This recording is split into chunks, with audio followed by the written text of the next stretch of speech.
And a very good evening to you, and welcome to Politics 101 on a Friday night. Wherever you're joining us from, welcome. Welcome to Politics 101. You're joining us from in Guyana or outside of Guyana. Welcome to Politics 101. It's a Friday night, it's the end of the traditional work week, and we're going to continue our coverage here on Politics 101. What a week it has been. What a week it has been. It's a good week to have been alive in a place called Guyana. And those of us who from time to time have urged that we stay with the struggle and that we do as much as we can do to prepare for moments. In many regards, we've been vindicated.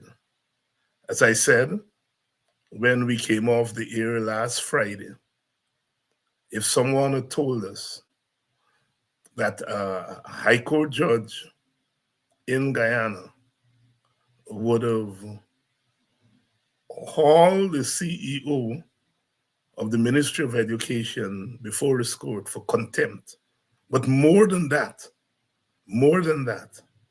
if anyone had told us that by the end of the week, the court would have ordered a mediation, we would have told them no. No. And that is why Frederick Douglass's quote, that power concedes nothing without a demand, never did and never will. And that there's some of us who want to reap the fruits of struggle without struggle. The teachers went onto the streets against all odds. They came off the job against all odds. The government was beating them up, but they stayed for the first 2 weeks, and they stayed. And look where the struggle is today. If this process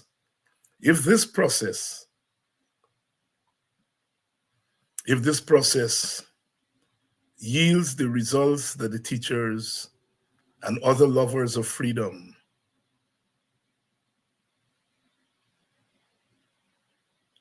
want, we would be singing hallelujah. Thanks to the teachers for opening the gate. This morning I was on a program in the Caribbean, and they asked me to say what's happening with the teacher strike. And when I said what was happening, the moderator said, wow. Because it may, and we're going to have Khemraj Ramjattan on tonight. He hasn't been here in months. And Khemraj is backstage and ready. And I'm going to ask him, I was trying to remember whether there was any precedence for what Justice Kissoon has done in Guyana. And I couldn't find any. And I was searching for the last day or two to see if there was precedence in the English-speaking Caribbean, and I couldn't find any. But Khemraj is going to be on tonight, along his brother, AFC member, our regular Friday night guest, Dr. Vince Adams. Dr. Vince was, he was out last week. He had stuff to do. And Nima Flubes kept the ball rolling. And tonight, Khemraj is here with him. So we are going to be talking about the developments in that teacher strike. As you know, both Vince and Khemraj also have an interest in what's happening in the oil industry. We had that ruling from the court in the matter that was taken by Danuta Radzik and others as regards EPA and the Exxon. We're going to talk a little bit about that. And there are other developments which we'll talk about. I forgot to apologize to you all for yesterday.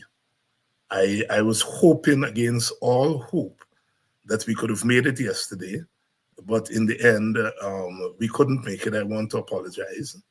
As you know, 2 weeks ago, I did. We're putting the on. As you all know, 2 weeks ago, I did the procedure in my right eye, and I came on here looking all kind of cute. Yeah, it was on with Vince Adams, looking kind of cute in my fancy glasses. And yesterday I did the left eye, and I was hoping that I could have made it on last night, but wasn't feeling up to it. So that is the reason I wasn't on. For all of you who emailed me and texted me to make sure that everything is all right, I thank you so much. my God, things have really changed. Times have changed. We're off, and literally scores of people texted me to find out if I'm okay. The swiftness of our communication these days, but more than that, the concern that our people have. Yes, I am okay. As you notice, I haven't come out with my cute glasses tonight, but I'm okay. I was telling some friends today that I feel like I have 2 new torchlight. Not the torchlight that you all accustomed to these days. Vince and Khemraj would remember them old big torchlight. Sometimes used to get 2 big batteries. Sometimes used to get 4 big battery. Them old. I feel like I get 2 new torchlight now. Thanks to all of you who wished me well, and now it's the recovery time, but it doesn't prevent us from working. Thank you all very much. Thank you all very much, and welcome to Politics 101 on a Friday night. If you're a teacher, wherever you are, welcome to Politics 101. If you're from the quarantine, welcome to Politics 101. Khemraj, as you know, is a quarantine man, and he's here. He hasn't been here for a while, but he's here. And Vince, as you know, what kind of man? Not Linden. Christianborg. You gotta be careful, you know. It's like the village I come from. It's all right to say you're from Buxton, but if you're from Buxton, back damn side, it's a different story from the rest of the village. And like me, I'm from what you call Bottom Station, because the train station used to be there, and just you come down the step of the train station, you get a whole set of little house on what was then called Station Street. But don't ask any Buxtonian about Station Street. Bottom Station. So when you come down there, we live at the bottom of the station. So as a bottom station man, and if you're the bottom station man, then that's where all the action was. I remember, of course, our house was so small, and I had an auntie who, when you do anything wrong, and she ready to abuse you, the whole neighborhood hearing. So when I started going to high school, me and my cousin Orin Garden, who is up there at Linden, the former mayor of Linden, my cousin, we grew up in the same yard and the same house. When we come from school early, all the rest of the children from BV and Pleasance and Golden Grove and so on got come at the train station to catch train in the afternoon. So when we come home, we never used to go home. We did the train station with them, because we don't want, first of all, them to know where we live in, because the house is small, bad. And we don't want to get on the wrong side of Auntie Cecilia, because when she started to cuss, we friend them from school would hear. So we either used to stay back to school late, play cricket or something, and come home after 4, and that get its own abusing. Or we come home early and line with we out to the village friends then, because we don't want them to know where we live in. Little did we know, by the time we get out of first farm, second farm, third farm, you become a little bit more conscious and you have a sense, so you stop shaming of you for your little house and so on. Little did we know, we friends already know where we used to live. But those were the days, eh? And those were the days. I mean, if you're 10, 11-year-old starting high school, you don't want people to know how poor you are. Little did we know that all of we were poor. All of us were poor. Welcome to Politics 101. We're going to roll tonight. Please share the link and everybody know that we are on. As I said, what a week it has been. What a week it has been. What a week it has been. When you are in this political thing long enough, one of the things you learn is never to get in front of the struggle, never to doubt your own supporters, never to doubt human beings. They will do things that surprise us because that's the nature. That's our nature as human beings.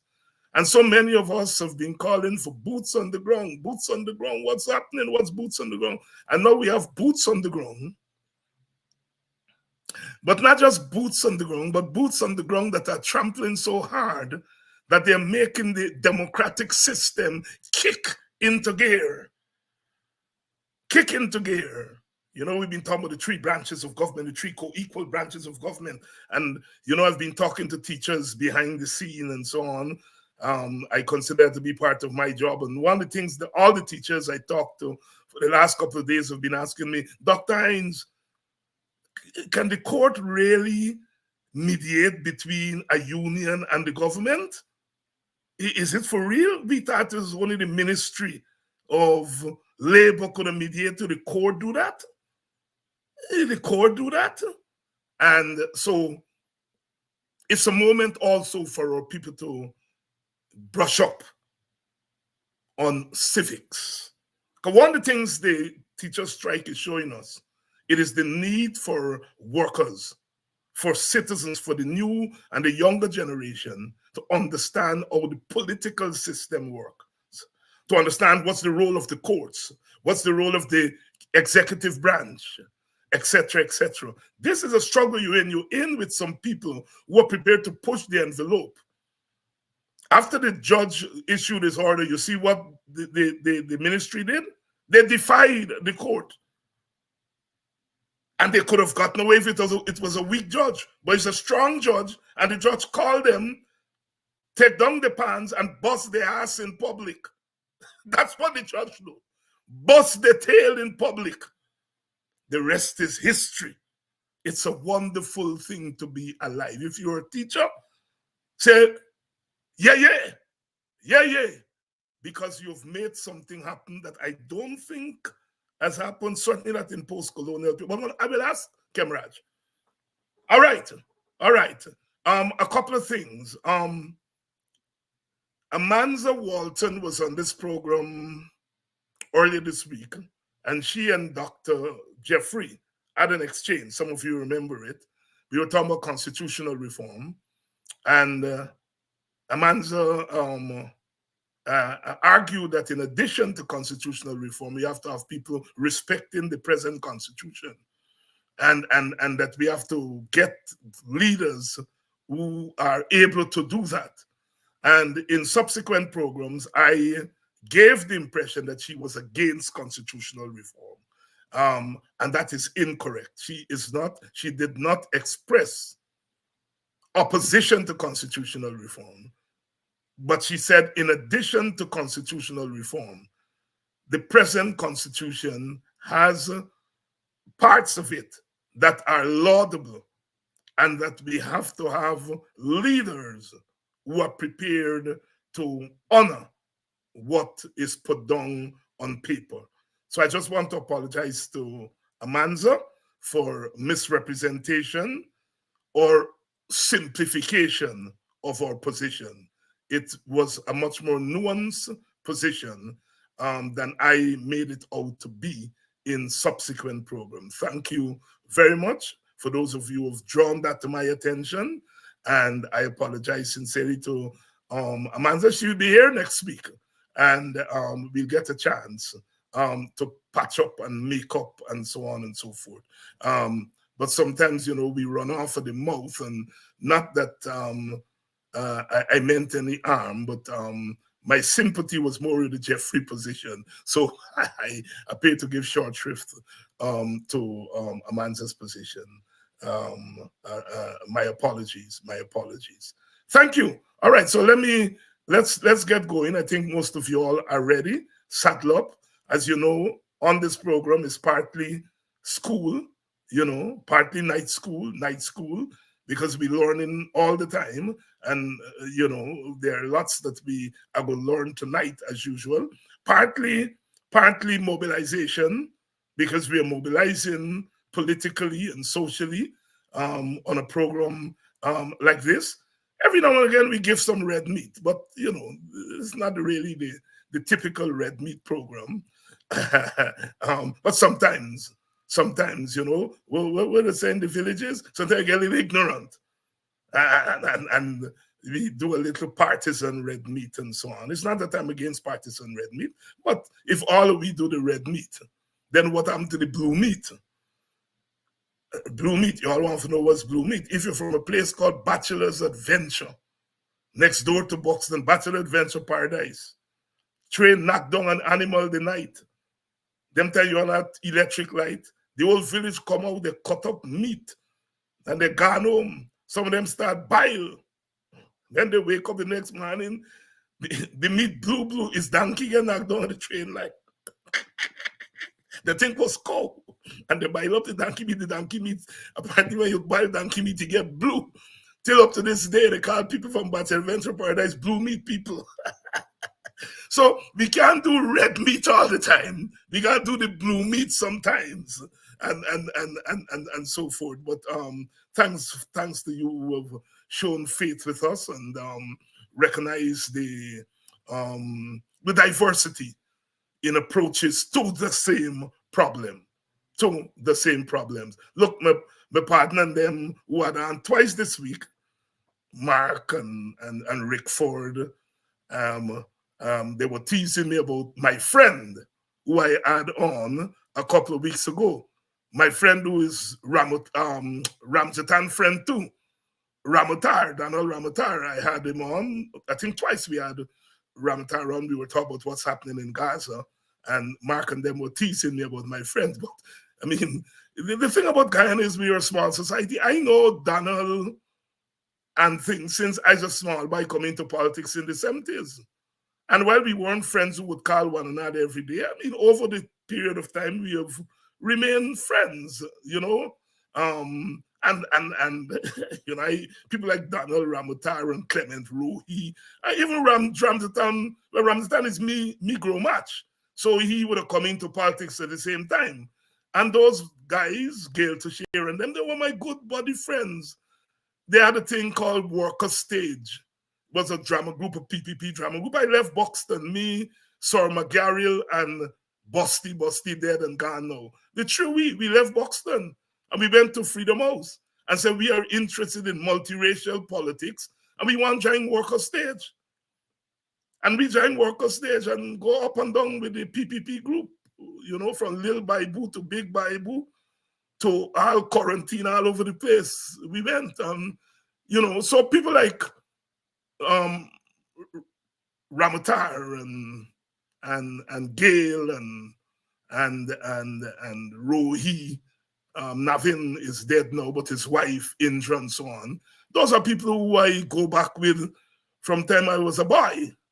And one of the things you learn in the village that you and the mother, your mother and the mother may not be on talking terms, but that don't mean that you and the children can be on talking terms, So no, and I think we recognize that we're all a small society, and you'd be surprised at the personal relations that exist between and among people of the different parties in Guyana. So here we are. Okay, let's roll. Let's roll. Good evening to you all. And you all there. I notice a few benches are still empty, and the front benches are still empty. All the back bench full, and people standing up at the back. They got a couple of benches in the front. The Black Americans will tell you, as Dr. Vincent would say, "Come to the front." Rosa Parks, sit down so that you can sit down on the front. You know, you're going to a classroom, you're going to go the back seat. All right, let's get rolling. Let's get rolling. Khemraj, I know you're an old cricketer. Is your Gandhi GYO man, right? Yeah, Gandhi Youth Gandhi Youth, Organization. and Anand Gulsaran was MYO or GYO? No, GYO, captain, GYO, president, GYO. and A lot of people don't know he was a cricketer, you know. yeah, but I wasn't a good cricketer at all. I mean, so But you don't talk plenty about that. Talk about Vince. Vince oh was yeah, a such a gang. yeah. Vince was a cricketer. Yeah, I too. I was a commentator. Oh Me, yes, I yeah, me didn't and my know that. friend Bacchus. I was a respirator, and my friend Oh, Bacchus was Tony Kojo, and we go wherever the school team go in, and we commentate. And so on. Brothers, it's good to have you all on tonight. Nice being on again, Doctor. I'm sorry I missed you last week. Well, I bring Khemraj tonight. I know it's your comrade. That's But right. no comrade tonight.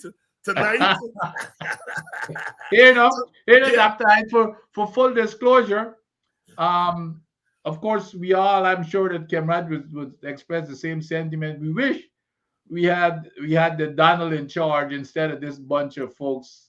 You tell, know, tell, I gotta give you a funny story though.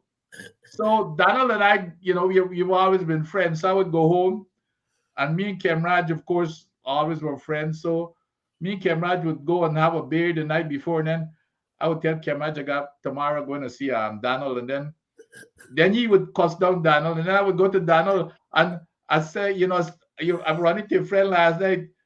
He said, you see what your friends are doing to me, and you start off on camera. Hey, but let me tell you something about the decency of that man. When I was up here and I was still working with the government and stuff, and even though he was on the PBP side and he knew that my political persuasion was, every time Donald came into the country, he contacted me, and if I could make it to Washington or Atlanta, wherever I was, he always wanted me to be with him in his meetings or whatever function he had, and he would put me to sit at his table. I even gave some vote of thanks speech for him, but he never one day asked me to join his party or to come over to his political association. Never one. He respected where I was, and everything I told him, the same advice I gave to Khemraj and those folks, he and I would have that conversation. And he was fine with it. He respected that, and we remained friends. Khemraj, you still have friends in the PPP, I would imagine, close yeah, friends. I got quite a lot of friends, as a matter of fact, and it might surprise you that now and again when I do meet Bar Jagdeo, he always wants to chat. Come, practice, come. Let's have a chat. You gotta support the budget because this is, and you would start laying down a lot of the reasons as to why I must do that. He hardly is inside of the parliament, but outside he comes, and you would sit around, and when you pass, saying, "Come, let's have a chat." And quite frankly, I make use of the opportunity to go to him and shake his hand and have a chat now and again.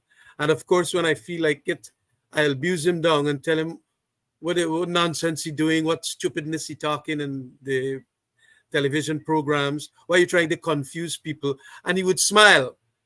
And sometimes he attacks me pretty brusquely and sometimes very viciously.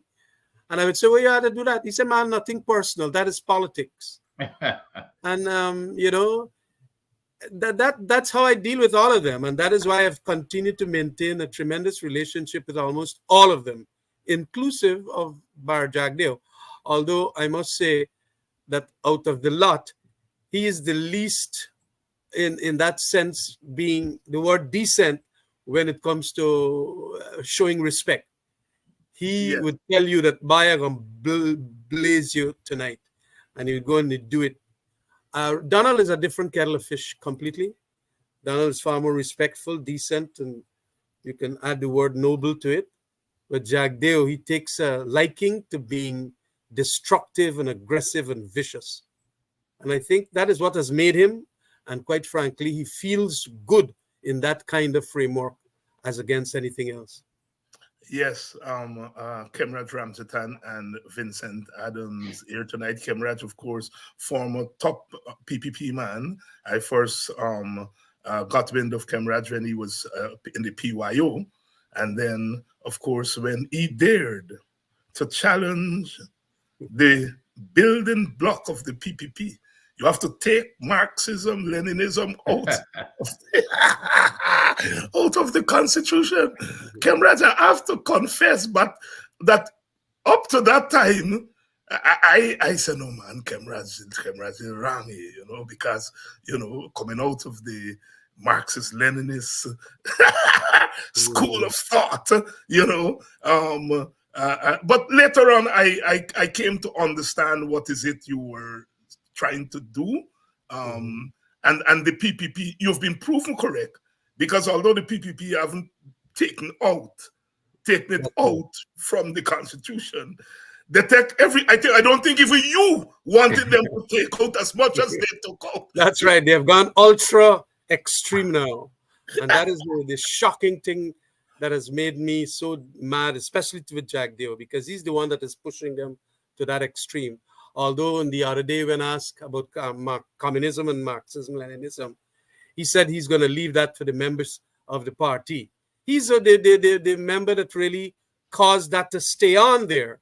When in the, remember the 2002 Port Morant Congress, I asked he cussed me down. And he said a whole set of things that we don't want to change constitution and this and that and whatever. It's a terrible thing to be that kind of a character, so much that could talk to you with one side of the mouth and then on the next day talk to you next side. It's an amazing thing. And he does it with a straight face. This fella. This man is amazing. With an innocent looking face. Baby face. So innocent. And that is what has carried him, to where he is. Duplicitous and very, very full of hypocrisy all the time, just like decency and so on. But they've moved from one extreme of communism to the other extreme of fascism. Yes, that's what that's right. Right. Yeah. And I remember Boyo Ramsarup, who I also knew was a small boy when I went into the PPP. They used to have a lot of, Khemraj may remember, a lot of fundraising at Boyo's house and so on. And we used to go there and thing. And that's a Section K Campbellville group. Yes, I actually lived in that house later on. Next door to what's his name, mother, the Ano guy, Prior Jonah's son. Yes, right. Right. That's where Boyo lived. Timothy Jonas. Yes, And I remember Boyo jumping out of his car on Cherry Street one time. He saw me and he said, David, come. They got a little boy in the PPP named Jack Deo. And Khemraj trying with it. But I want to ask you a favor. Say, what, Boyo? He said, join the PPP now, man. I said, wait. He said, because that boy need people like you for putting in the place. Khemraj alone and able with it. They said, and Boyo said, the man behaving like a king. He's a blind man, and he behaving like a king in a blind man country because everybody else is seeing in the thing. And he said, Khemraj and able join the party, not David. But even Janet, Khemraj would tell even Janet didn't able with it. Oh yes, he threw Janet out. I remember him telling her, please shut up. I was next to him in that Central Committee room. He told Janet to shut up, and you are no longer in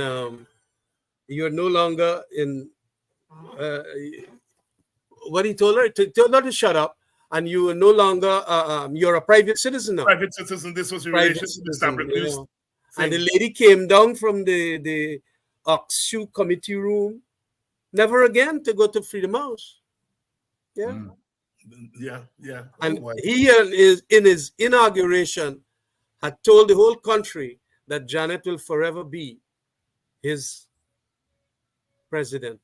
And that's the treatment he gave to her. That is why today I generally ask Irfan Ali, Why you don't have the balls to tell him, please get out of the place. You're a private citizen now. Yeah, But you're gonna make him what yeah, they call yeah. this vice president.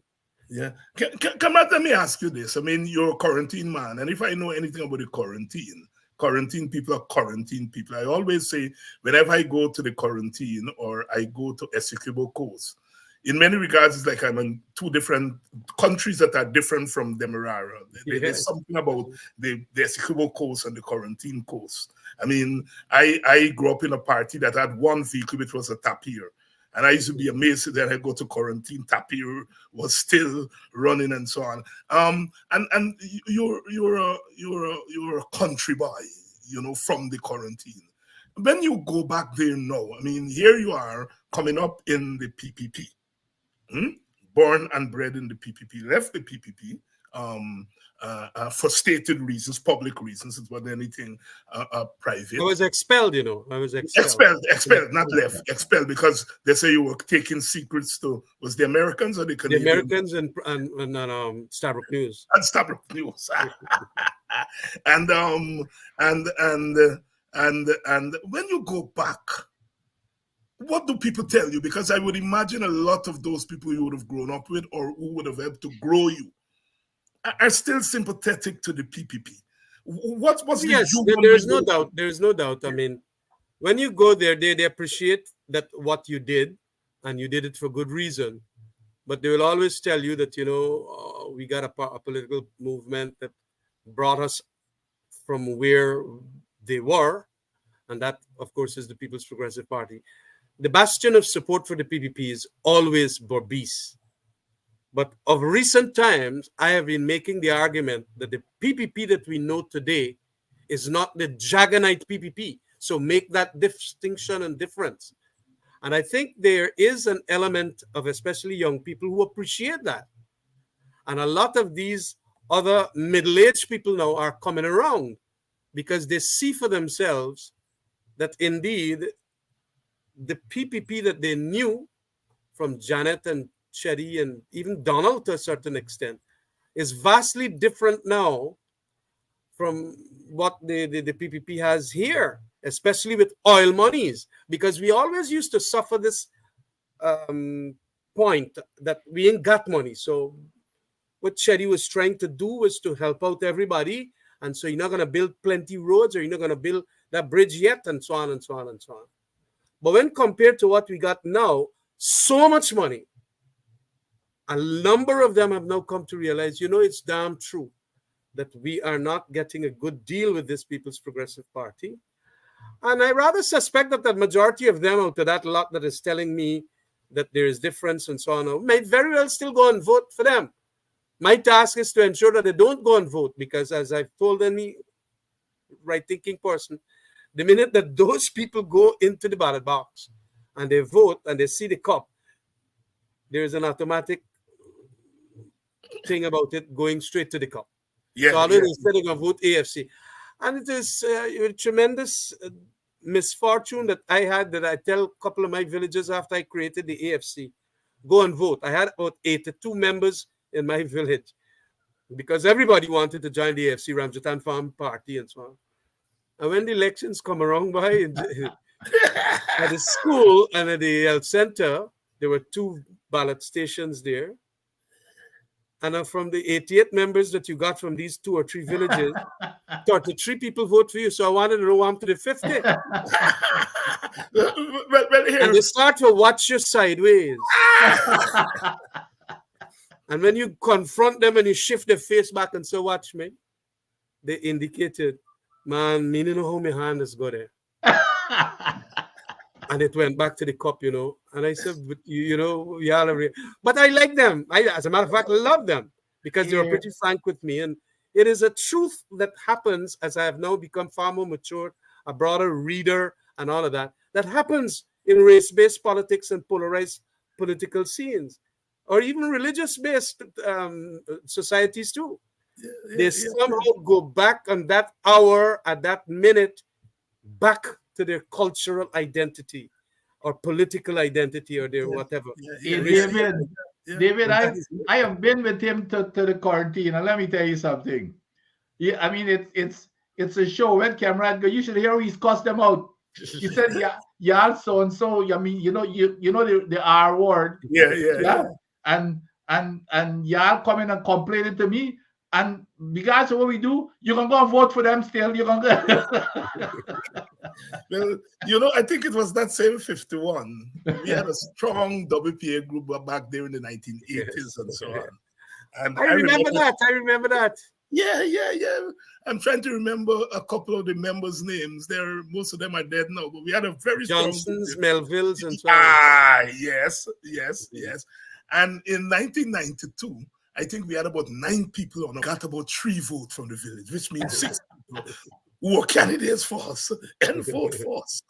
So we go in Rupert now, and the village of Rupert said, you cost them just like what happened? Man tell Rupert, he said, Doc, me go in a booth, me one vote for you. One couple, you get a magnet, you drag it. Form 3, yes. Oh my. Khemraj, let's start the conversation, because I say it's a good week for Guyana. It's a good week for the rule of law. It's a good week for oversight. Government oversight is a good week for judicial review and all the other topics that we can talk about. We know the story. Everybody knows what has happened. The teachers went to court. The judge stopped them from taking out the teachers' money. They put out a memo. They called them back, contempt of court, and then the judge said mediation, which started yesterday. Today, I just read that it continues next week. Has that ever happened in Guyana before, Khemraj, where the court has stepped in an industrial battle and say, you're not settling and we're going to mediate this thing? Well, not in the context and the set of circumstances that we saw here with Justice Sandil Kissoon. I think it's unprecedented. And of course, you're never going to get a square on kind of scenario that is equal with what happened here in previous times. I remember when we were doing the GPSU litigation, I was the lawyer for the PPP at that point in time, 1999. Yes, in 1999. I was the lawyer for the PPP. And indeed, when the ruling was had and all of that from Ian Chang, there was what is called arbitration, and it led to the Armstrong arbitration. Ian Chang had indicated to both set of lawyers, similarly to what I think would have been recorded publicly here by Sandil, asking that there be 2 senior counsel. But he had indicated, please, y'all take this thing. You don't want GRA not to be collecting taxes, nurses on strike, and all GPSU members. And so arbitration was then, as a result, come into being. Similarly here, I think this judge wants a similar situation, but it is the hard earnestness of Jagdeo and the government and the Ministry of Education and so on. And so that is why I think he went a step further to order that there be mediation, and the mediators will be 2 persons that the court will appoint, as against an Ian Chang scenario, who was just saying, let's get to arbitration. So it is unprecedented. And I must say that I have gotten tremendous respect, not that I did not. He is always a bright fellow, Sandil Kissoon, but tremendous more respect for the independence that he's taking, and what we lawyers call judicial activism. Yeah. He just don't go and just interpret the law and say, hey, this is the law. This is a person that is willing to take the bull by the horns and say, well, look, I want to see that students get back tutoring from teachers. The teachers are out on strike. Please, how could we get this thing? Well, if you can't get the Ministry of Labor to work out on a arbitration or conciliation, I have the power that is inherent in him as a judge. It is inherent in him to ask for mediation, and I will appoint the mediators. And he did so, and it's two very powerful names. The PPP can't argue against Eddie Lakou, nor could they argue against, who is the other one? Stobie. Yeah, right. Robin Stobie. Those Robin. are quality senior counsel, and they have been taken by the PPP government as their lawyers in many cases. So it is important that the PPP now utilize it as an opening for further conciliation and probably arbitration, so that there is not a substantive ruling that indeed this thing was unconstitutional. Because I believe that if the PPP could read the writing on the wall, it is very well be that this is going to be held as unconstitutional. Yeah. This way they acted, and that action brought by Darren Wade, that indeed it is unconstitutional. That will be worse off. It's better you take a step now away from that court corridor and go on to arbitration via this mediation level, and so that we can get some resolution to the problem. Yeah, Vincent, Khemraj, and David, would you guys? I don't know if you look at the vice president press conference. He's denying that this happened. Did you see? You see what he said that Darren Wade didn't win any case, and it was some mumbo jumbo nonsense that he's coming up with to spin what took place. I mean, no, he does not understand these positions, and especially law. He never liked lawyers, especially lawyers that dissent with him. As a matter of fact, when he takes a lawyer, he literally tells the lawyer what I want you to argue, rather than taking the professional advice of the lawyer. And that is what Barrett is. Absolutely, authoritarian. And this obviously must be true, because I didn't listen to his speech, but it could very well be that he would want to twist what the conservatory order is. A conservatory order that was applied for by Darren Wade is an interim preliminary order whereby he is asking the court, do not allow a deductions by this CEO, now that he has sent around this thing and all that. And, prior to that, and also not for them to continue to deduct the union dues and pass it on to the trade union.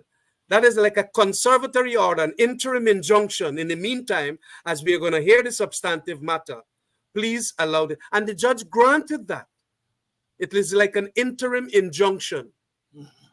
All right? Now, once you get an interim injunction, it becomes a court order that could be enforced by that court via the contempt and committal proceedings. They could jail you. They could hold you in contempt and all of that. The CEO probably went and take instructions from Bar Jagdeo, or whosoever is the senior leaders of that party, or probably Anil Nandalal. He then went on to go and talk about that he got his instructions wrong, and now the Attorney General is saying that he probably did not hear my advice properly and all kind of nonsense. They were getting the licks of Lisbon, that fella, Saddam Hussein. And the Saddam Hussein, I'm glad that he behaved himself in court like that, because that judge would have jailed him. He was by the skin of his teeth almost into the Georgetown prisons, knowing Sandil Kisoon. And so he was very lucky when he took the advice of Anand Nandalal to say, I am sorry, sir, I apologize, I never intended it this way. He was very, very lucky, because he would have been in jail today. Yeah. So it is important that people understand this was an interim order. And even if Barrett does not understand it, well, at least he should understand it now. But he's going to go and tell his base support, his red meat areas, that no matter that there is nothing there, we still got a substantive matter. And that's what he's saying. That's what he's saying. That's what he's saying. Silly. He does not. And I had a problem with him as president of the bar when he had done something in relation to the Bar Association, And although I was a leading member of the PPP, he cussed me down as president of the bar for supporting the Bar Association in an interim injunction matter, something similar. I think it was with Guy Suko, where the DDL blocked Guy Suko's sale at the Skeldon estate. They wanted to sell out something at Skeldon, And the DDL, because DDL was collecting the molasses there to make their special rum, they brought an injunction. And he was vexed with me because I supported the lawyers and so on. So he's never a rule of law man. Yeah. As a matter of fact, that's the way he rule of governs. man. That's the way he governs, Khemraj. That's exactly the way. But I suppose he learned that in Moscow. As a matter of fact. Khemraj, That's what they teach you there at that Soviet times. Khemraj, you went to Patrice Lumumba? No. I went to University of London. University of West Indies in London. You didn't go to Moscow. No. I think that is the cultural. But I've got to say this. Yes. Judge Kissoon. Yeah. I mean, I'm so impressed with the guy. I hope that he's got good security, by the way, because you talk about the courage of this guy. Yeah. In terms of his rulings. I mean, look. That's right. Look at, he couldn't get a bigger case even than the parent company guarantee case. That's Remember right. that was a big case. And now this, the guy, and everything he says, it makes it, to me, it is sound. And it's the way he lay out his justification. Absolutely sound, at least from my thinking. So Look, he got pedigree, He got pedigree. Almost all his family members is the Kissoons. Oh, it's not from that Kissoon and them. Okay. Yes, right. Okay. And he's married a good friend of mine too, who's also a lawyer, Vidyanand Prasad's daughter. Oh. And so I suppose, when you live in that kind of a community of lawyers, as it were, you're going to know the law. And he is a pretty smart guy. So he knows what he has to do, and he's going to rationalize all his decisions with tremendous exposition of the law and reasoning and so on, legal reasoning. So Jagdev must learn to understand that, these fellas were appointed because they're quality material to become judges. And now you just don't go and try to diminish the decision and the judicial or the jurisprudence that the man is talking about, the judge is talking about. Vince, you and I would have gone to school in the United States at the time when Thurgood Marshall was still on the bench, and Khemraj referenced the Marshall principle that the role of the Supreme Court judge, the role of the judge is to expand rights, not to contract rights. And he saw himself as a judicial activist. That's right. Who saw the Constitution as a living thing that needs always to be kept alive and not as a dead thing. And one of the criticisms I have had of our jurisprudence in Guyana and the English-speaking Caribbean is conservative approach. I think, for example, if you had the Thurgood Marshall / Kissoon, Sandy Kissoon approach to the law, the 2020 thing would have turned out differently. I think the 2020 impasse that we have suffered from the fact that our jurisprudence was conservative and didn't recognize the larger impact. So here is Justice Kissoon, who is saying, but this is a strike, but this has to do with children. It has to do with their exams. It has to do, the court cannot stand by. That's right. Just walk the straight line and not invoke its overview, role. And Khemraj, I want you to weigh in on that, because the judge, I don't have it in front of me. The judge relied on a certain statute. Is it statute or a constitutional requirement? In which case? In this strike case? In the strike case. What is the authority relied on to play the mediation role? No, it is part of the inherent jurisdiction of yes, you did say that. And that would be inside of the High Court Act, as it were. There you go. That's and what the general common law position surrounding what's the role and function of a judge. But also, there is a great tradition that was built up by a fantastic judicial activist out of India. And I know that Sandhil Kissoon and his father and all of them used to argue about this, and because I'm pretty close with them too. Chief Justice Bhagwati. Ah, yes. Yes. That was a judge that says that, look, I remember there was a classic example of what he did. A man borrowed some money and he wrote his little promissory note that he should be paid back. And the person that borrowed the money was saying that, hey, I did acknowledge there, but did the thing get a stamp? And to make this document valid, you got to put a stamp on it. Well, it was not valid, so I'm not paying you back. So Chief Justice Bhagwati called up for the document, and he took out a stamp from his drawer, look it up, paste it, and say, well, make your argument now. There's a stamp there. Because it was so unjust to make that argument that because it didn't get a stamp, I ain't going to pay you back. And so that is the kind of activism that good judges that understands the law, the kind of Lord Denning scenario. Yeah, Denning was that kind of judge.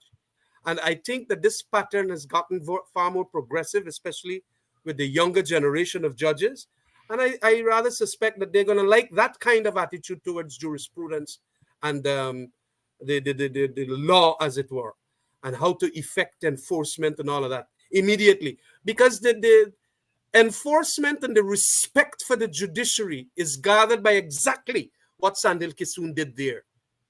Nobody now going to want to go and talk stupidness about a judgment and say, well, okay, this is only a temporary order, as probably Jagdeo advised. And so they're going to still go and deduct the monies and that kind of thing. And the judge immediately, it is with urgency and forthrightness that he did it. Get him here. Because I have now seen the document that he has written. This is contempt in the face of the court almost. What is he doing here? This is contempt. Get him at 1 o'clock. And the marshal then went and get him. Yeah. He couldn't hide anywhere. Dragged him there. And well, I understand he begged and he said he can come by himself and he walk up. And then when he walk up the corridor, the court, look at the arrogance. Did you notice the arrogance? Yes. Oh, y'all take out a good picture of me and this and that. And he said, and then when he go in there and he see the judge face, he probably the man boiled down completely. Khemraj, the court in relation to the nurses' strike and the government deducting monies from the nurses' salaries for striking, the court ruled that they should repay the nurses. The government, of course, has appealed that case. So the case is still, in a sense, ongoing. But would not that ruling, or should not that ruling have influenced the government in this instance and say, well, the court has already signaled where it stands on this issue of deducting money from people's salary when they are on strike? But not a reasonable government has said, well, the court has already indicated where to go, and we shouldn't go down this road. Why, in the face of that, at least the High Court has ruled? Why in the face it is callousness on the part of this administration, the vanguard of the working class. Could you believe? They are taking that attitude, although the judiciary is giving them so many cues. Mm-hmm. And not only that, too, David. It is that Barrett Jagdeo assented to the constitutional reform that indicated in 2000, and I got a constitution somewhere here, that says that you got a right to strike. Yeah. We have a constitutional right to strike. We got a constitutional right to collective agreements, right? And unlike very many of the other Commonwealth, Caribbean, and Commonwealth countries' constitutions, we got it in the 2001 process with Trevor, with Rupert Narayan and all of them. Yeah. So when you now giving meat to the right to strike means that you must not then exercise a right and then become money deducted out from that right. It is inherently incomprehensible and it is wrong. But this government wants to know the delaying tactic. It's delaying tactic. Just like how they take 3 years with the teachers to come up with anything, they now say, well, the matter is up for appeal. And so they might not pay because they might ask for what is called in law stay of execution. And then they're going to carry it to the CCJ because they feel that the CCJ, they're going to get more justice because they feel that the Sandil Kisoons and whosoever is ruling don't like them, So it is madness.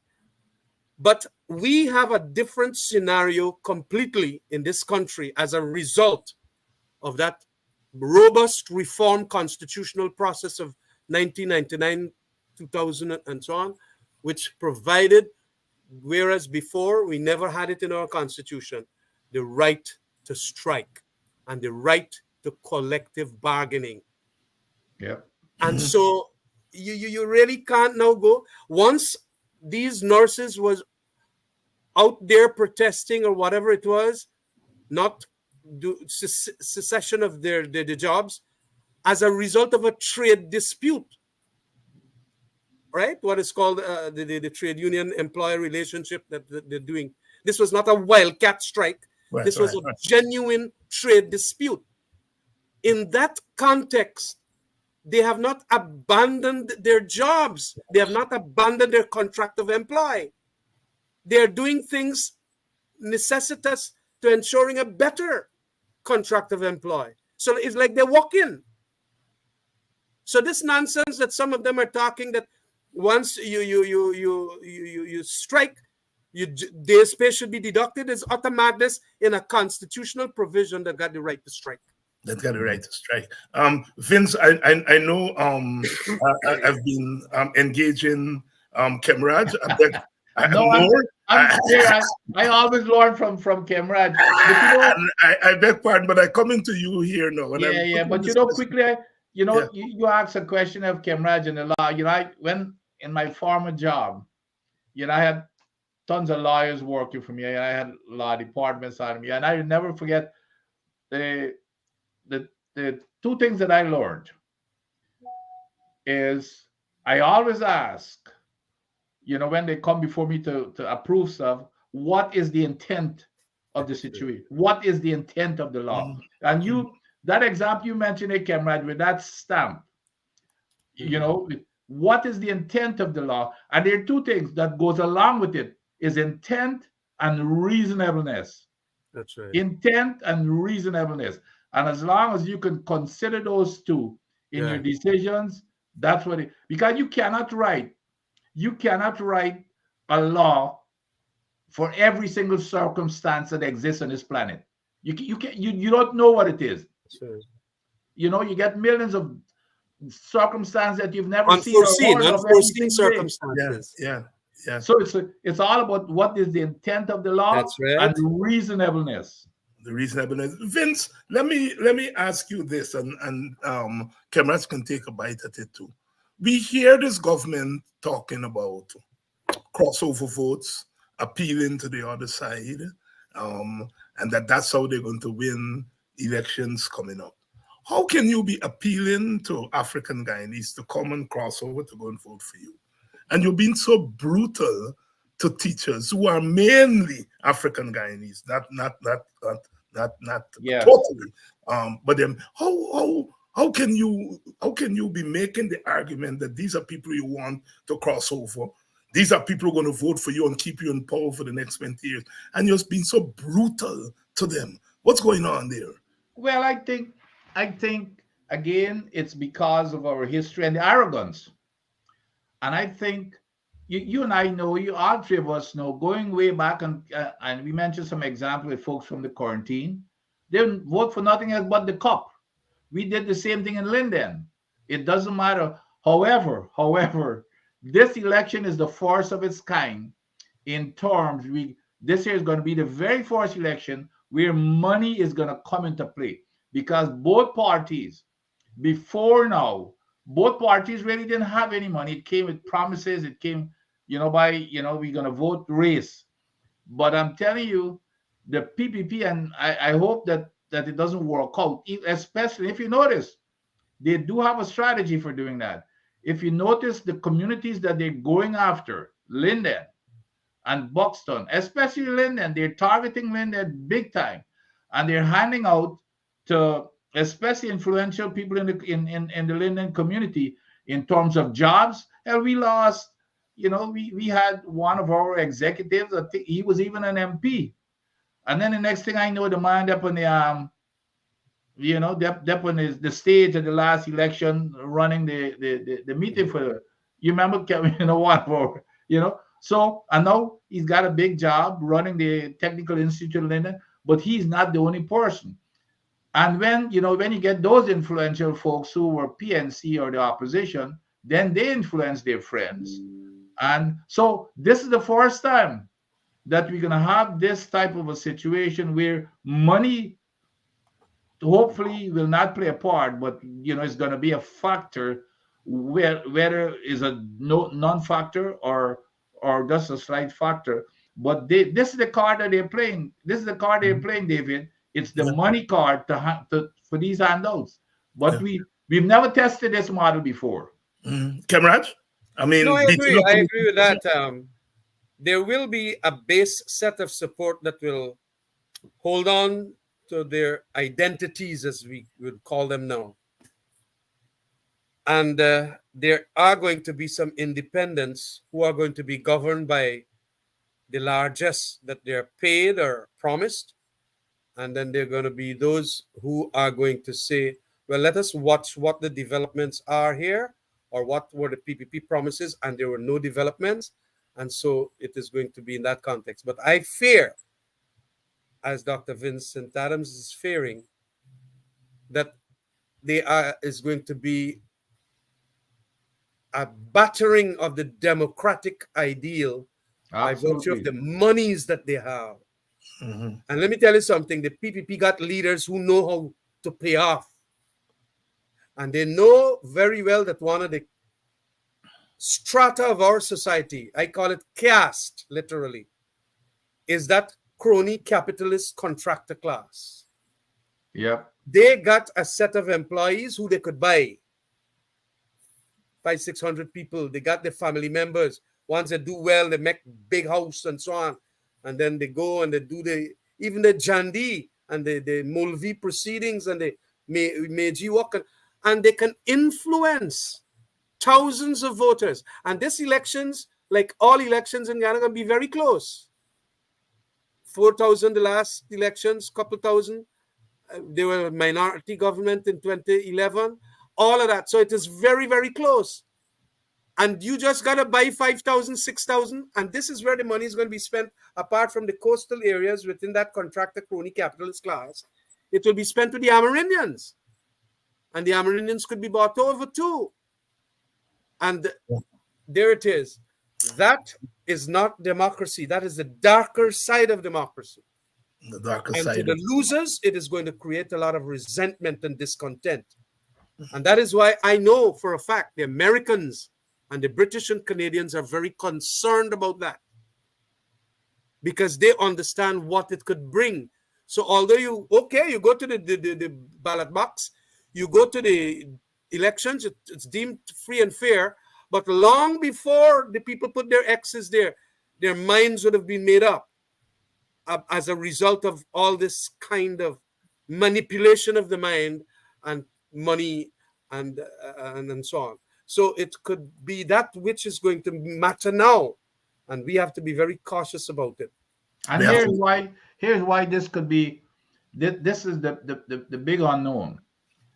And I always use Linden, because Linden, is always predominantly PNC. Now, what has been happening? I mean, this is the very first time, and anytime you show that you're a PPP growing up, it was taboo. We had, every single PPP person in Linden. And when I see at the last election, folks walking with red shorts, they're identifying themselves now because they're probably getting money and jobs. But here, a lot of people are saying, well, you know what? They're still going to go back in that ballot box and vote for the PNC. But here's the problem. Now they've identified themselves. Yes. So there's no way they're going to want to go and vote back, because they're going to be afraid that there's going to be victimization if they, if they, let's say the PPP now that they've identified themselves with, if it loses. So those are the kinds of things, the unknowns that is, you really don't know what's going to happen this year. Next year election is going to be a test case. Yeah, and talking about elections, on Monday, the elections case is or are starting in the magistrate court, I think in front of Magistrate Daly, Leron Daly. That is the charges that were brought against Mingo and the people at GCOM, Carol Joseph, etc., etc. Those cases are starting on Monday. Thank you, Carol Joseph, for calling me, I think, earlier this week, because I'd asked Royce Dale about the cases, and Carol was listening. She said she had just come back from case preparation, and those cases are going to start 3 years later. They're going to start those cases on Monday. So I just want that information to go out in the public. It's going to be in the Georgetown Magistrate Court in front of Magistrate Daly. I suppose they would want people to go by. I know the teachers are on the road, but some of you can go by the court to give support for that trial or those trials that are starting. Vince, what's happening on the oil front? I noticed the court ruled against the Nutoradzik, and the other sister's name is escaping me at the moment, who had gone to the court to seek an action against the EPA, and the court has ruled in favor of the EPA. Explain for me. I didn't follow that because when was that? That was recently? Yes, that was earlier this week. I think Monday. Oh, yeah, look, I didn't follow the news this week. Yeah. Go ahead, Khemraj. Okay, if I may state this,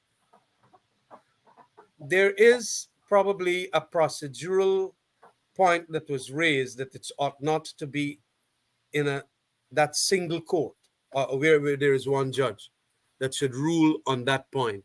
Mm-hmm. And I think that the judge. What was the case, Khemraj? I'm trying to remember. I was gone all week, so I was. What was the case? The case to show the evidence of the $2 billion. Yes.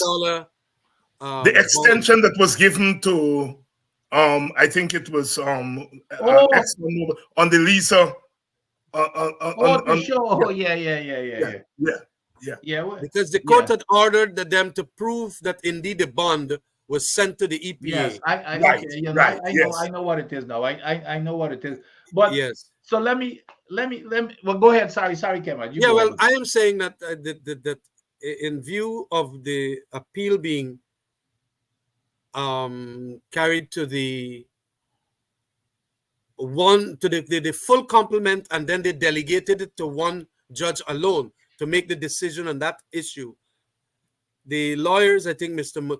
Eddie Lacou and so on, they made the point that it ought not to be heard by this one judge. You have to get more than one judge as part dealing with this matter. Oh, okay. So there's right. It is a technical legal point, and the judge indicated that yes, that indeed. So it is not as if they've lost. They can come back to the court into the full complement that the court has ruled ought to hear it as against himself. Mm-hmm. Oh, well, here's the big picture though. And I think we got to be careful we don't go down this rat hole about talking about the show of this $2 billion because it's really immaterial and irrelevant to the big case here, which is, if you recall, the big case is the Judge Kissoon's case for the unlimited parent company guarantee that I put into the law. I wrote the language, as a matter of fact, into the permit. And when I left, the PPP attempted to remove it, and that was when the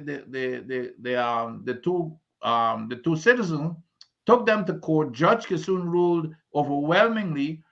Then obviously it was appealed. That's right. And while it was being appealed, but here's the presumptuousness of this government.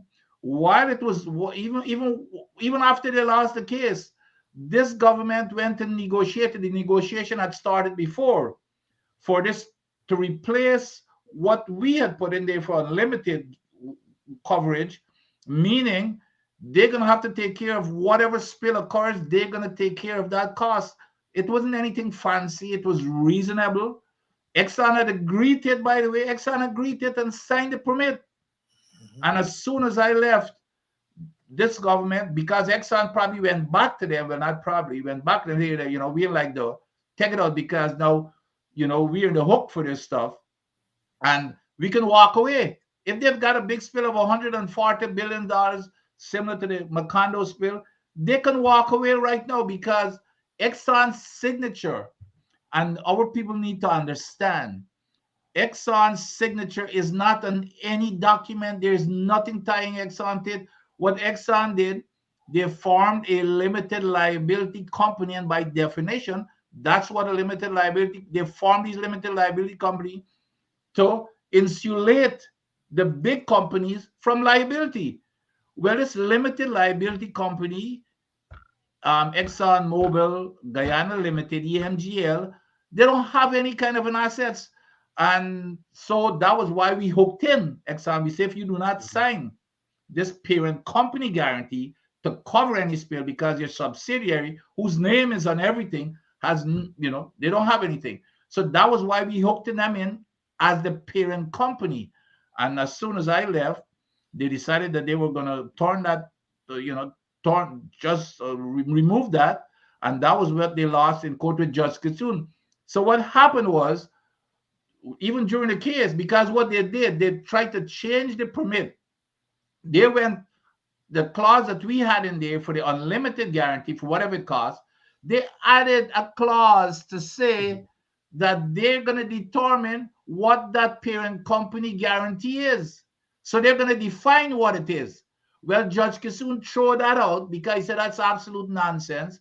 Yeah. It says you've got to cover it. So that was their argument, that we can define it, and Judge Kissoon threw it out. So what they did, they still went ahead, brazen enough, and negotiated that clause that he ruled against. They negotiated that clause to the $2 billion. So that's how they arrived at this $2 billion, and they're calling that a parent company guarantee. So now they say, well, okay, we got a $2 billion.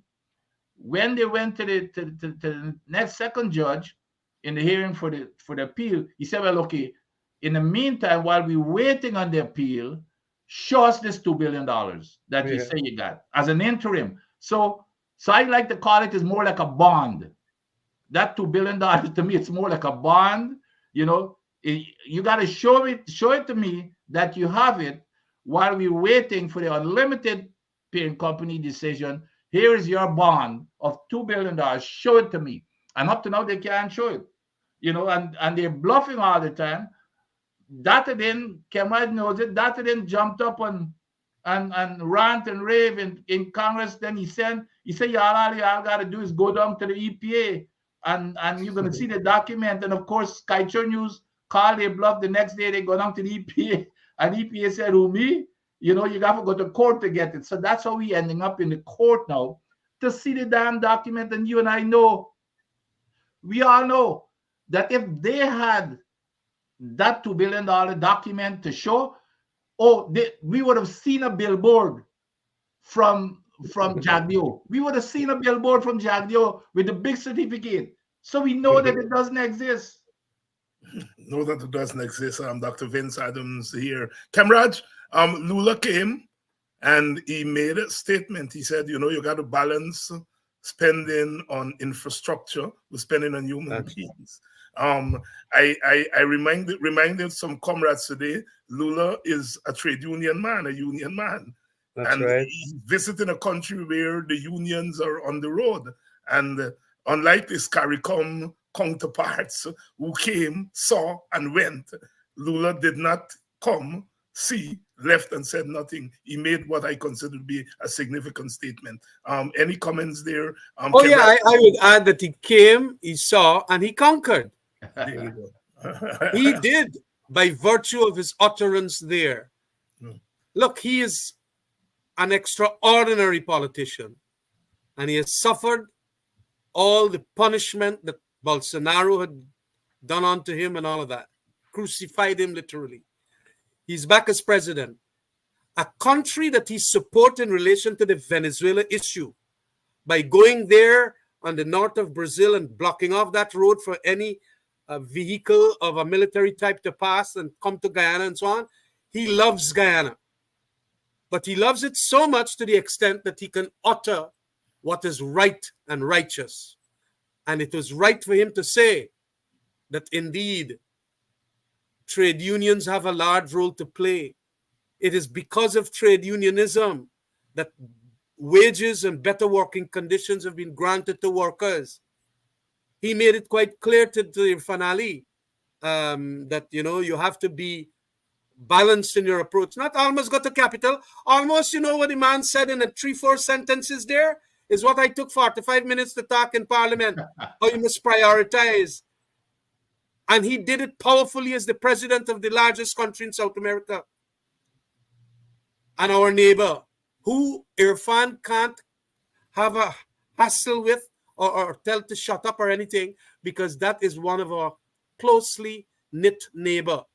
He has sent 5 generals here to talk about strategies in relation to Venezuela and all of that. So when he now talks strategies about trade union, they must listen to him too, just like they listen to his generals. It is a deep, profound statement that he made. He's very much leftist, but what we see in the PPP now is not leftist. They're left off. Them in leftist, them is left off, the working class. So it was a fantastic statement, and I welcomed it. And I hope that Irfan Ali at least will listen. Just listen to what the man is saying in relation to unionized workers and trade unionism and the statement that he made. I want a fuller report of it in tomorrow's newspaper or so. Yes. Vincent, Lula, president of Brazil. Statement. No, I agree with everything Khemraj said.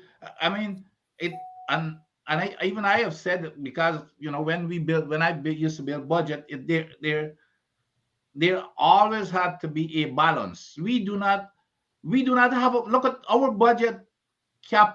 Infrastructure is 58% of our budget, and I did some back of the envelope calculation.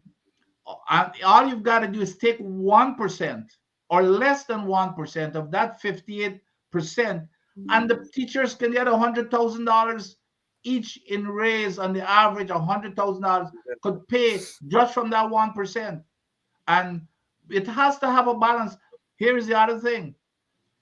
The paradigm, the new paradigm, the old days of infrastructure you build it, they're gonna come and invest. That paradigm change. We figured that out. It's about education, and Exxon knows it.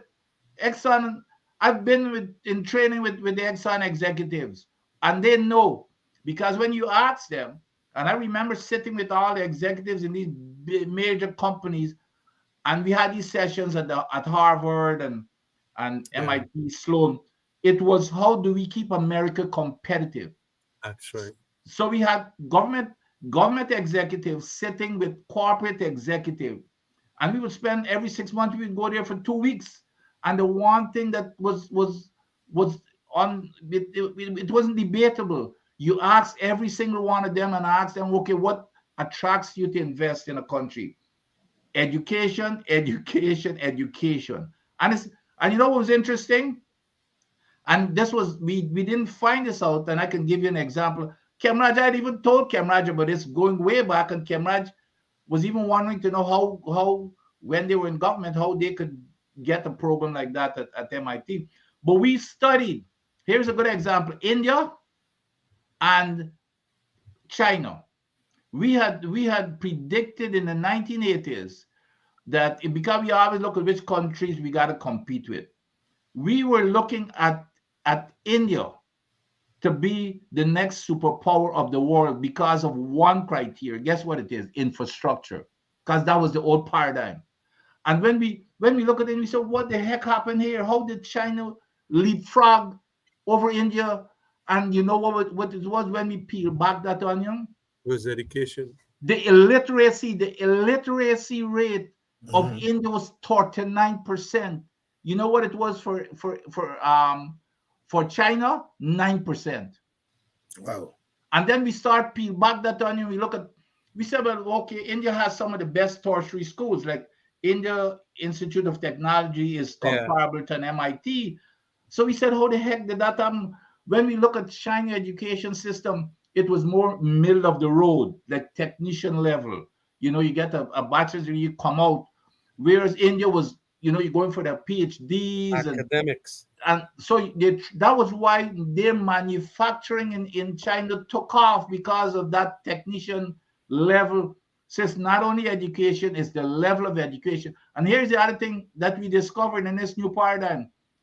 Infrastructure was not even number two. You know what's number two? Follow the rule of law.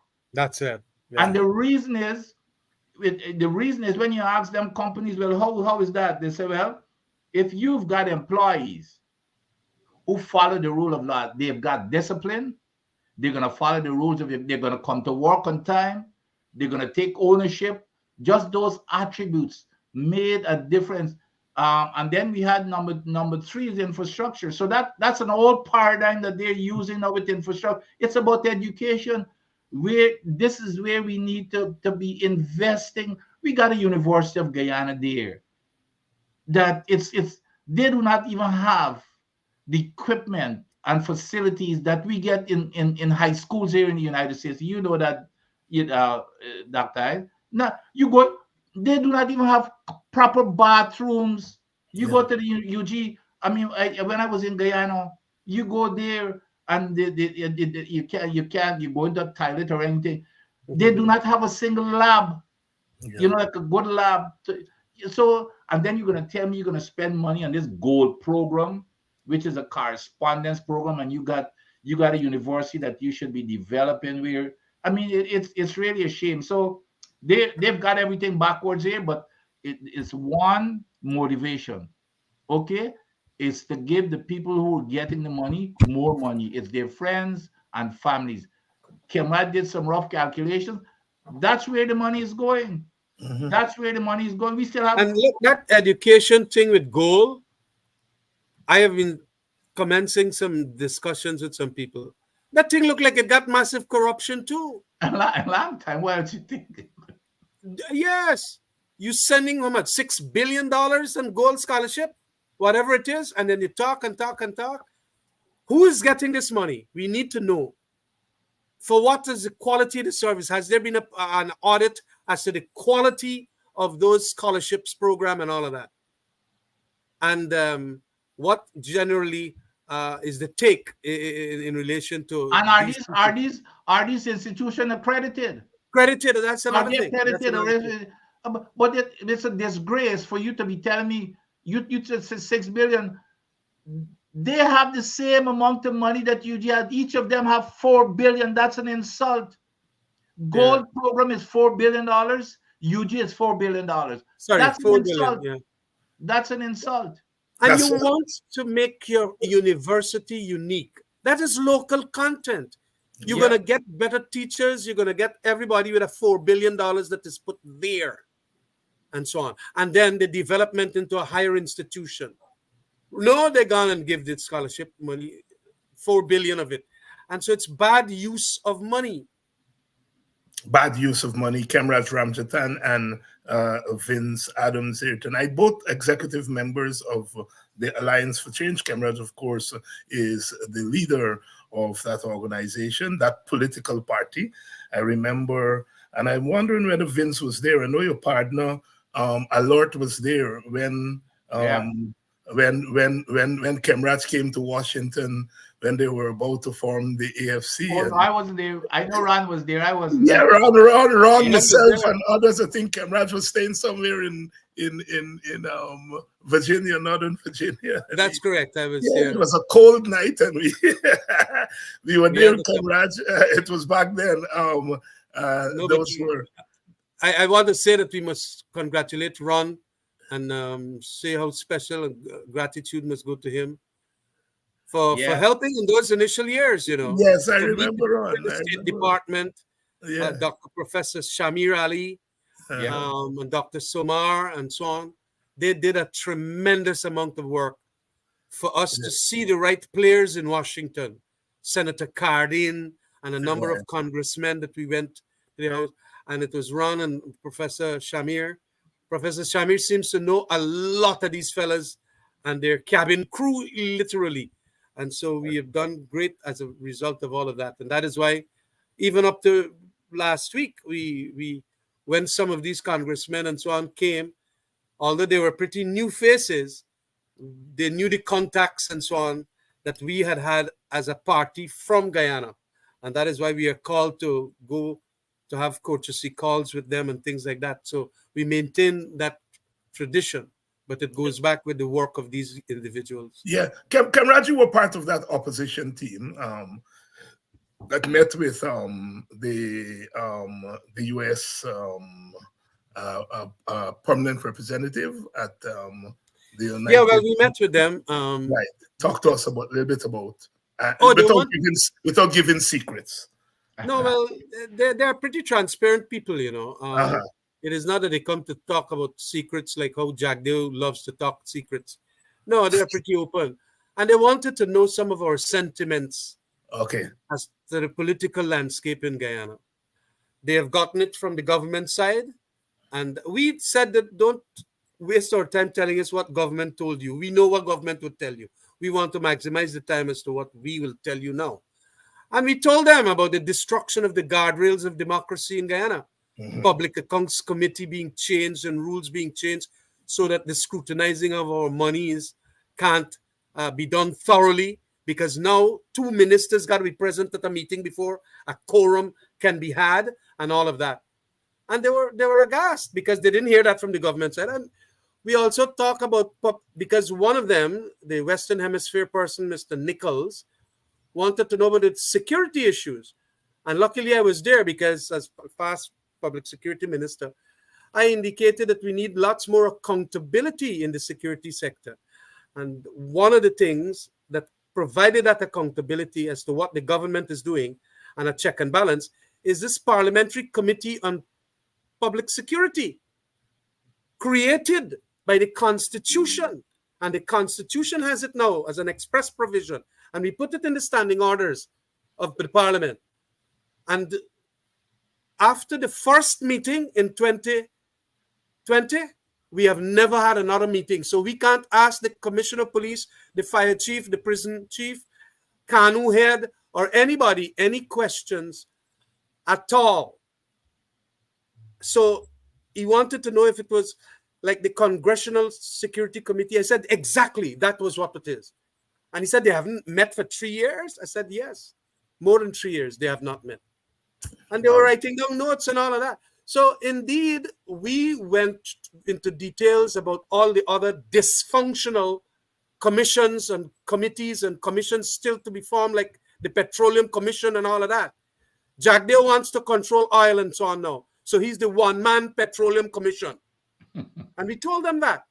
And they said, wait, all these statutes provide, we said yes.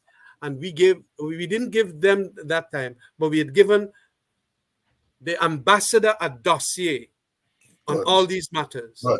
So they have that, they will have them. So it is important that we also utilize these internationalist congressmen and senators from over in America, because they are concerned. As a matter of fact, I had to tell them that the more stabilized security for Latin America and the Caribbean will ensure a more stable America. Because I luckily had read the Foreign Affairs magazine that recently came, the February month one that came for me. And it said that the cocaine and the heroin that goes into America via Latin America kills more Americans than all the wars that America had over the last 10 years. The opioids deaths as a result of the cocaine that goes in there. So we got to ensure that there's a security that don't kill the Americans like that, and so on. And we mentioned a lot of other things about Coast Guards and this and that. And what. So it went down pretty well. They thought that we were very specific with what we were stating to them as issues that govern America and Guyana. And we then talk about the list, electoral list, because we said all the observer missions that came in 2020 indicated that list got to be brand new, and so on. And they took notes, and so I think it went very well. Constitutional reform came up, and I said, yes, we're supporting it, but the government is delaying it. They're going to talk plenty, but they're not going to move quickly. Khemraj Ramjattan, a leader of the Alliance for Change here, giving us a report on the meeting between the opposition team and the visiting dignitaries from the United States of America. Dr. Vincent Adams, as you wrap up, any developments on the oil spill? There seem to be some uncomfortable truth that are being bottled up. Yeah, I'm afraid, that I hope that this doesn't go silent in terms of implications for Guyana. We have to find a way, and I hope that Khemraj and the opposition and everybody keep this hot. There's something that happened there that has this connection to certain individuals in Guyana that needs to come to the fore. There has to be an investigation, and an independent investigation on that. But on the other side, Jagdeo again is just lying through his teeth. He went, and when the question was asked about this spill, to put this spill into perspective, this spill, the numbers we're getting is about 30,000 barrels spill. We have a ship that comes through with Guyana's oil, one ship every 2 days at least, that is going to increase very soon to at least between 1 and 2 ships per day with 1 million barrels, not 30,000, with 1 million barrels. And every day, which means your risk has increased. And what we found out here in Tobago is that Trinidad and Tobago was not prepared. And this is a country that's been producing oil for over 100 years. Yeah. And I can tell you, we are even worse off, because when our spill response plan came to me at EPA, it was written by the Civil Defense organization, I refused to sign it. It was worthless. So if we have a spill in Guyana, it's going to be worse than Trinidad. And like I said, when you look at the magnitude, we're looking at 30,000 here that caused a national disaster versus 1 million barrels that passes through there every single day. And the one thing we learn in safety, especially when you're designing safety system, an engineer like myself or whoever, we can design systems for anything, any circumstance. You just put enough factor of safety, it's going to be safe. However, the one thing you can never design for is the human factor. It is the human factor. And all that happens is somebody comes to work drunk, or they had a bad night, they've got stresses, and the next thing you know, they run aground on a reef. You can never cater for that. That is why you've got to put a preparation in place as a condition. And that's, as to if something happens, and we do not have that. And that is where this whole situation here that we talked about is so important with the parent company guarantee. Yeah. I know Jagdeo was lying about when the question came up, if we get a, what the man said last week? The man get up there, I spoke at length about it this morning. Oh, don't worry about that. We've got this 2.6 billion, which they have not shown. On top of that, the company has in assets $20 billion that we can seize. Well, let me tell the audience about this seizing of EMGL's asset. You remember what I told you about EMGL? There's a subsidiary of Exxon. They don't have any assets. Every single thing, the assets that they're accumulating is paid for by the government of Guyana. It's paid out of Coastal. When they take out their money, it's paid out of Coastal. As a matter of fact, the contract itself says if they leave or if the contract is terminated, all of that equipment the assets has to be turned over to us. So Jagdeo is spouting this nonsense, and we've been challenging him to, okay, if you know that there's a $20 billion that is outside of what the government is paying for, list it for us. List it. He started this thing about 2 years ago. He said it was $8 billion, then it increased to 12, then he said 16, and now it's up to 20.